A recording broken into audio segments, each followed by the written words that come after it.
Pada usia 91 tahun, kehidupan saya bisa dibilang sangat sederhana. Bahkan bagi sebagian orang mungkin terlihat sangat sepi ataupun memprihatinkan. Saya hidup sendirian dalam sebuah rumah kecil di pinggiran kota, tanpa anak-anak yang datang menjenguk atau cucu-cucu yang berlarian di sekitar rumah. Tabungan pun, jujur saja, sudah lama habis untuk keperluan sehari-hari dan biaya kesehatan. Mungkin banyak yang bertanya, bagaimana mungkin seseorang bisa bertahan dan tetap merasa bahagia dalam keadaan seperti ini?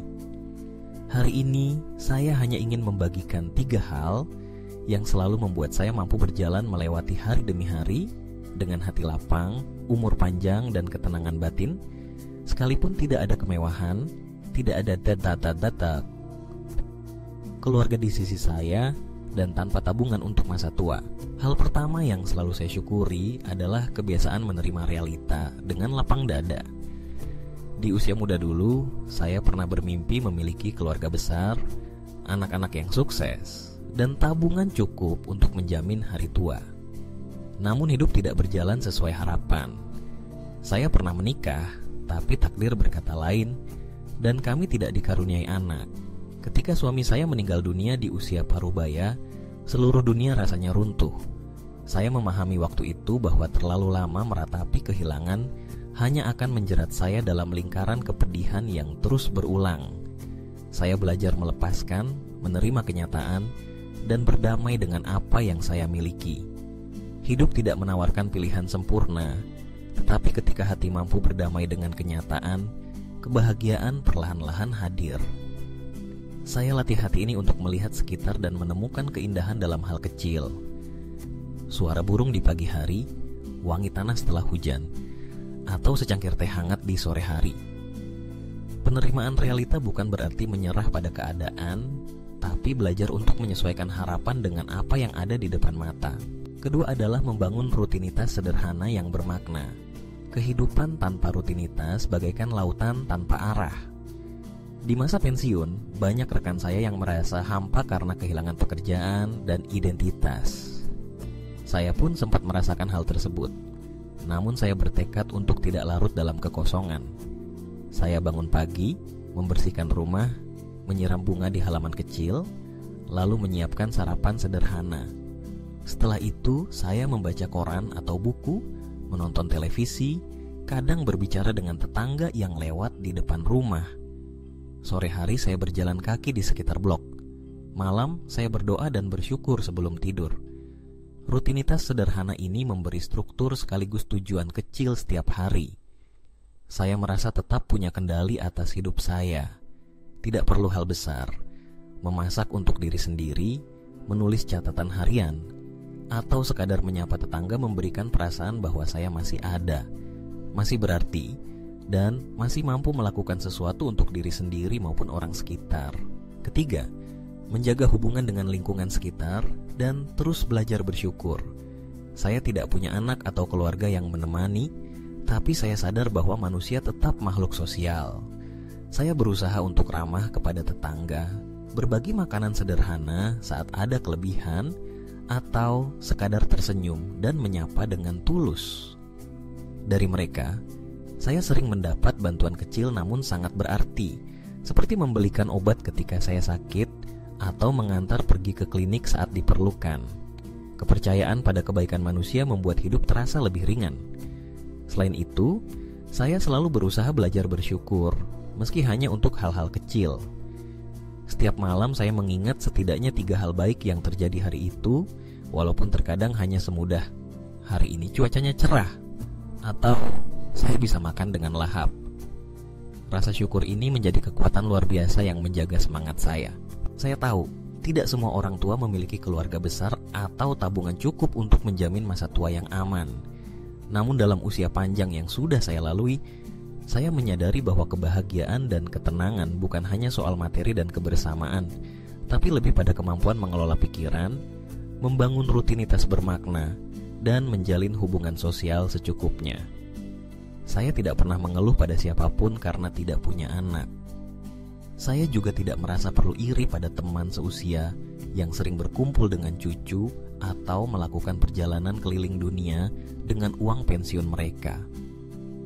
Hidup saya sederhana, tapi pikiran saya lapang dan hati saya tetap hangat. Saya juga ingin menambahkan, menjaga kesehatan mental dan fisik adalah modal utama. Jangan berpikir hanya karena usia sudah tua, kita tak bisa melakukan apa-apa.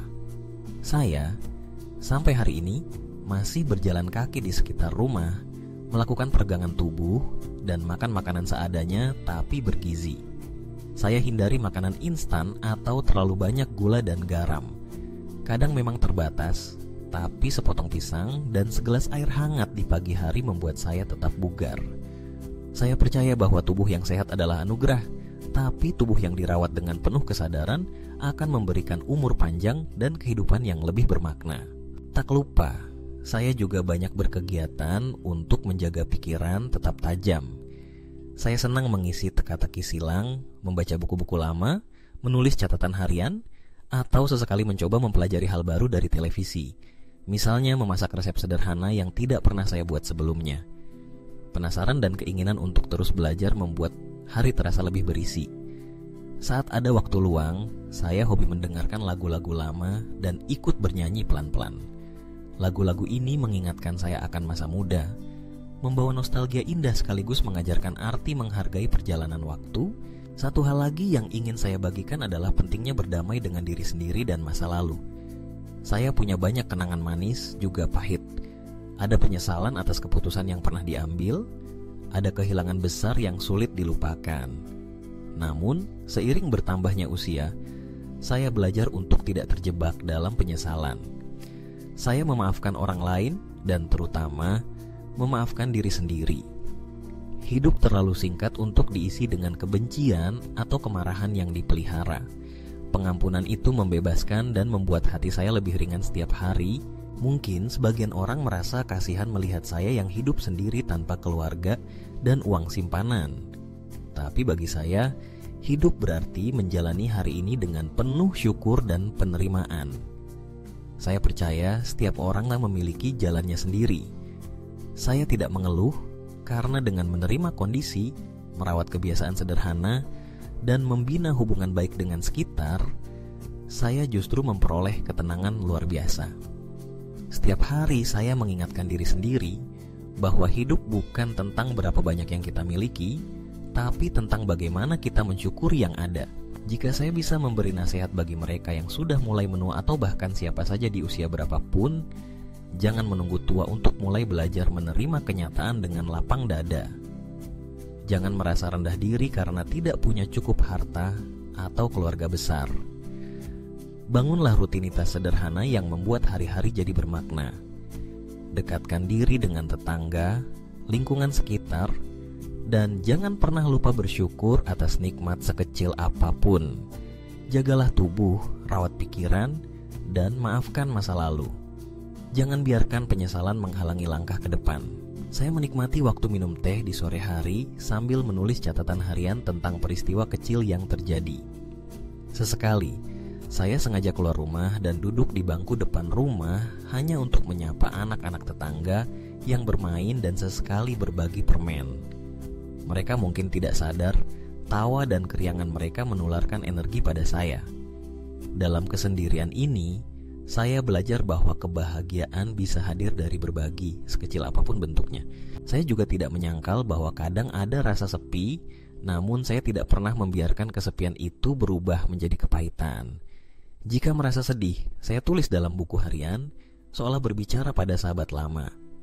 Setelah menulis, hati terasa lebih nyaman, pikiran lebih tenang.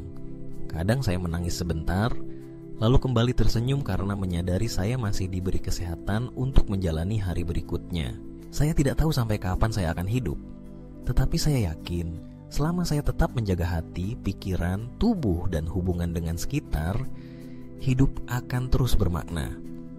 Usia panjang bukan jaminan kebahagiaan, namun cara kita menata hati dan mensyukuri hidup adalah kunci agar hari-hari terasa indah. Dulu saya juga takut membayangkan hari tua tanpa anak dan tanpa tabungan yang cukup. Namun kenyataannya, saat kita mampu menerima dan berdamai dengan keadaan, kebahagiaan akan pelan-pelan datang. Kuncinya adalah jangan terlalu banyak membandingkan dengan orang lain. Jangan mudah mengeluh, dan tetap bersyukur meski hanya untuk hal-hal kecil. Kehidupan saya mungkin tampak biasa, bahkan menyedihkan bagi sebagian orang. Tapi saya percaya dengan 3 hal yang saya lakukan: menerima realita dengan lapang dada, membangun rutinitas yang bermakna, dan menjaga hubungan sosial serta rasa syukur, saya mampu menjalani hidup hingga usia ini dengan bahagia dan tenang. Akhirnya, saya ingin mengajak siapapun yang mendengarkan kisah ini untuk tidak putus asa atau khawatir menjalani hari tua. Siapkan hati untuk menerima realita, rawat diri lewat rutinitas sederhana, dan jangan pernah menutup diri dari lingkungan sekitar. Peliharalah syukur dalam setiap detik kehidupan, karena itulah yang akan menjadi sumber kekuatan untuk menjalani hari-hari betapapun sulitnya. Saya tidak punya apa-apa lagi selain rasa syukur, kedamaian hati dan tubuh yang masih sehat. Dan saya yakin itu sudah lebih dari cukup untuk membuat hidup tetap berharga hingga hembusan napas terakhir. Teruslah bersyukur, teruslah menjalani hidup dengan penuh makna, dan jangan pernah takut menjalani masa tua. Sebab bahagia dan damai bermula dari dalam hati kita sendiri.